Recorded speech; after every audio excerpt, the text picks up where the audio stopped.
The moment this video begins, imagine the soft rise of orchestral music in the background as I look directly into the camera and say the words that pull every viewer closer.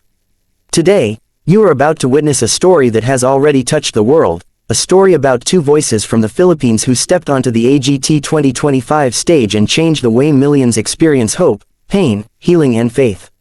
Before the world knew their names, before the applause shook the entire auditorium, before Simon Cowell wiped a tear that would later become one of the most replayed AGT moments of the year, these two singers were just ordinary people carrying extraordinary burdens.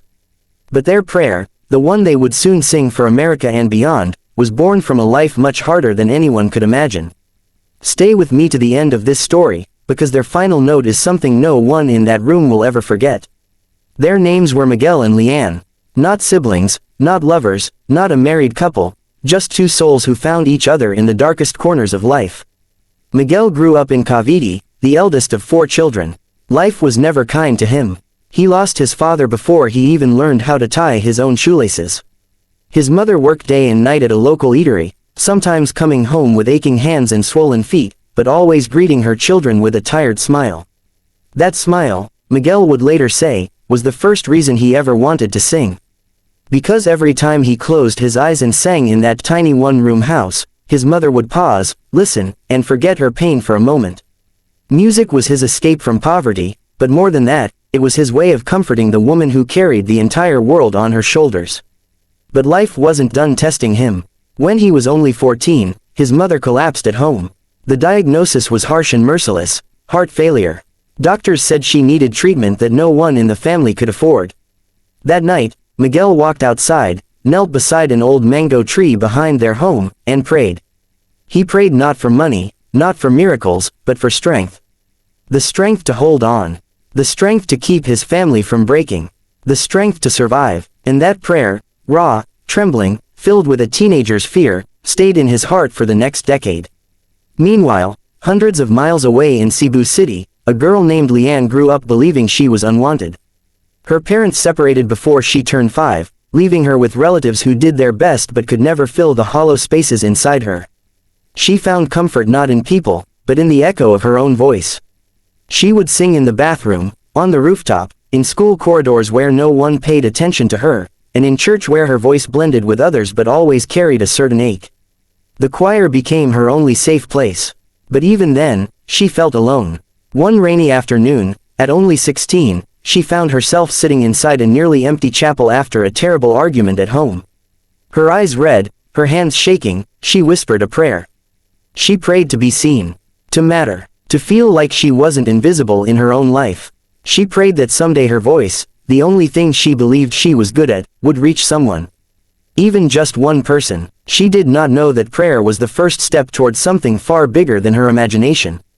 Years passed. Life continued to test them both. Miguel worked as a part-time janitor while giving small singing lessons to neighborhood kids to earn extra money. Lianne worked in a small cafe, singing to herself when there were no customers. Both dreamed of something more, but every time life knocked them down, they wondered if dreaming was even worth it anymore. Until one day, by what felt like pure accident, or perhaps destiny, they met at a community fundraising event in Manila. The organizers needed volunteer singers. Miguel came because he wanted to help raise money for a family who had just lost their home to a fire. Lianne joined because she wanted to escape the heaviness she had been carrying for months. Their first rehearsal was awkward, almost funny. He sang too low, she sang too high. Their timing was off. Their blend was messy. They barely made eye contact. But then something happened. The pianist played the melody of a familiar song. A prayer, a plea, a cry of faith. And when they began to sing it, really sing it, something inside them shifted. Their voices didn't just blend. They fused. It was as if their pain recognized each other, as if their stories wrapped around one another like two broken pieces that finally found where they fit. People in the room froze. Some turned around. A few even wiped tears without understanding why. It wasn't perfect. Their technique wasn't flawless. But their emotion, that was something no teacher could ever create. In that moment, they discovered they weren't just two singers. They were a prayer waiting to be heard. Months later, after several small performances in a viral TikTok clip that reached thousands, someone suggested they audition for AGT 2025. It sounded impossible. How could two young singers from the Philippines afford the trip, the process, the gamble? They laughed it off at first. But something inside them, maybe the same quiet voice that guided their first prayer, whispered that they should try. They started saving. Miguel worked double shifts. Lianne sold homemade desserts online. Friends and strangers donated small amounts. One elderly woman, whom they had helped after a storm damaged her house, gave them what little she could and said something they would carry forever. Every prayer deserves to be heard beyond the walls that trapped it. That sentence changed everything. They booked their flights, packed borrowed clothes, carried a single envelope with handwritten messages from their supporters. And in February 2025, they stood outside the AGT audition venue in Los Angeles, their hearts pounding, their hands cold, their entire lives condensed into a few minutes on stage. Backstage was chaos, bright lights, nervous contestants, laughter, panic, last-minute rehearsals, and the electric smell of dreams colliding. As they waited for their turn, Miguel noticed Lianne trembling. She wasn't scared of singing, she was scared of failing everyone who believed in them. He held her hands and whispered the same words he once told his mother, "No matter what happens, we sing from the heart." When their names were called, the world would soon understand what that meant. They walked onto the stage together, the cheering crowd slowly fading into a hush. Simon Cowell looked at them with curiosity. The other judges smiled warmly.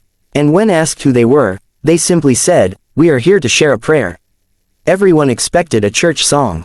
Some expected something traditional. Some expected nothing special at all. But when the music began, a soft piano echo filling the arena, something magical happened before they even opened their mouths. Their eyes closed at the same time. Their breaths aligned. And then, quietly, tenderly, beautifully, they began. The first line was sung by Lianne. Her voice floated gently, trembling but pure, soaking the microphone in emotion. It felt like a whisper from someone who had been hurt too many times but still believed in goodness. The audience leaned forward. Then Miguel entered, his voice warm and golden, grounding the melody with depth and sincerity. Together, they blended in a way that made even the sound technicians pause. But it was the chorus, the powerful rise of their harmonized plea, that cracked the entire room open. Their voices soared, not to impress, not to show off, but to release everything they had carried: grief, longing, hope, fear, faith, love. The high notes shimmered like sunlight breaking through storm clouds. The soft notes felt like the fragile beating of a wounded heart. People in the audience started crying quietly. A mother hugged her son. A couple held hands tighter. Even Terry Crews backstage whispered, "Oh my God." And then the camera caught Simon Cowell. The man known for his tough critiques didn't blink. He didn't shift. He didn't pretend to maintain his usual composure. A single tear fell down his cheek. Then another. He was seeing something he rarely saw, not talent, but truth. A truth carried through song. The performance built into a final emotional peak. Their voices climbed higher and higher until it felt like the roof of the entire arena was lifting. And then, with breathtaking gentleness, they ended on a soft note, so still, so delicate, that the silence afterward felt sacred. No one moved, not a breath, not a whisper, nothing. Then the room exploded with applause. People stood up, some even shouted. The judges tried speaking but their words failed. Simon was the first to speak, his voice unsteady. He said, "That was not a performance. That was a prayer for the world. And I felt every word of it." Before they could even react, something incredible happened. The golden confetti machine triggered. The golden buzzer. One judge pressed it, then another, then another. It became one of the rare AGT moments where every judge reached for the buzzer at the same time. A collective decision, a collective expression of how deeply they were moved. Miguel fell to his knees. Lianne covered her face, sobbing. Confetti rained over them like blessings they had waited their whole lives to receive. Terry Crews ran out and lifted both of them in a tight embrace, shouting, "This is what AGT is about." That clip, that emotional moment of two Filipino singers turning a simple song into a global prayer, broke the internet within hours. Millions viewed it, then tens of millions. People shared their own stories beneath the video.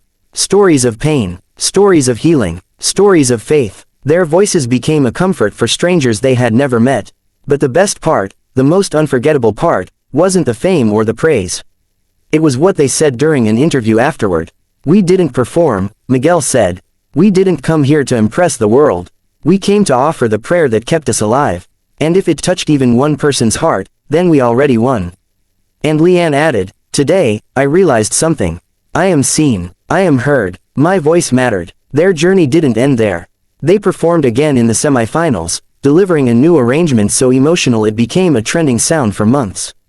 They sang for children battling sickness, for families rebuilding after tragedy, for people who felt forgotten by the world. But nothing ever matched the moment that started it all, the prayer that touched the world. The question people ask now is simple: what made their performance so powerful? The answer is even simpler. Their prayer didn't come from their voices. It came from their souls. And when a song comes from the soul, it doesn't just enter the ears. It enters the heart, and that, more than anything, is why the world will never forget the night a Filipino duo stepped onto the AGT 2025 stage and made Simon Cowell cry.